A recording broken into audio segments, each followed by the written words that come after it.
కీర్తిశేషులైనటువంటి మా నాన్నగారు యోగా కిష్టయ్య గారు వారి యొక్క జీవిత ఆశయం ఒక న్యాయవాద వృత్తిలో ఉంటే చాలా మందికి మీరు సహాయం చేయగలుగుతారు బాబు.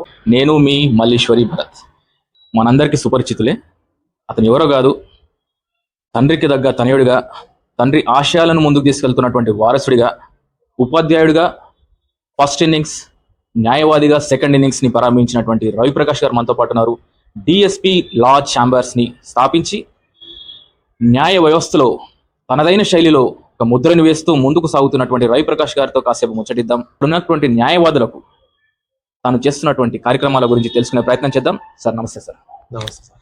మొత్తానికి మీరు దాదాపు ఒక 4 దశాబ్దాలు అని చెప్పొచ్చు సమాజ సేవలో అటు నాన్నగారి ఆశయాలను ముందుకు తీసుకెళ్తూ ఉపాధ్యాయుడిగా మీ యొక్క వృత్తి ధర్మాన్ని నిర్వహించి మళ్ళీ న్యాయవాదిగా, హైకోర్టు న్యాయవాదిగా మీ గురించి తెలుసుకున్న తర్వాత అతి తక్కువ కాలంలో అత్యధికమైన సంఖ్యలో మీరు కేసులు వాదించారనేసి మేము తెలుసుకున్నాము. So me DSP. Thank you Bharat గారు. డిఎస్పి లా ఛాంబర్స్ అనేటటువంటిది ప్రజల కొరకు, మిత్రుల కొరకు, మనల్ని నమ్మిన వాళ్ళ కొరకు. కీర్తిశేషులైనటువంటి మా నాన్నగారు యోగా కిష్టయ్య గారు వారి యొక్క జీవిత ఆశయం ఒక న్యాయవాద వృత్తిలో ఉంటే చాలా మందికి మీరు సహాయం చేయగలుగుతారు బాబు. ఈ వృత్తి లోపల చాలా మందికి ప్రవేశించగానే ఎన్నో సమస్యలతోటి నా యొక్క మిత్రులు చాలా మంది నా దగ్గర సంప్రదించడం జరిగింది.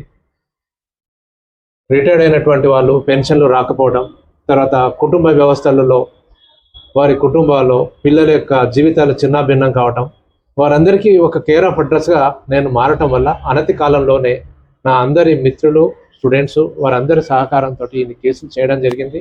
ఇంకా ముందుగా ఎన్నో కేసులను పరిష్కారం దిశ లోపల ముందుకు వెళ్తామనేటటువంటి గట్టి నమ్మకం ఉంది. అదేవిధంగా ఒక చక్కటి టీం, ఒక 10 మంది న్యాయవాదులు 3 రాష్ట్రాలలో, ఆంధ్రాలో, అమరావతిలో, బెంగళూరులో, అప్పుడప్పుడు మద్రాస్ కోర్టులలో కూడా మేము వెళ్ళి అక్కడ వాదించి ఆ యొక్క కేసులలో విజయాన్ని సాధించినటువంటి విషయాలు ఎన్నో కోకొల్లలు.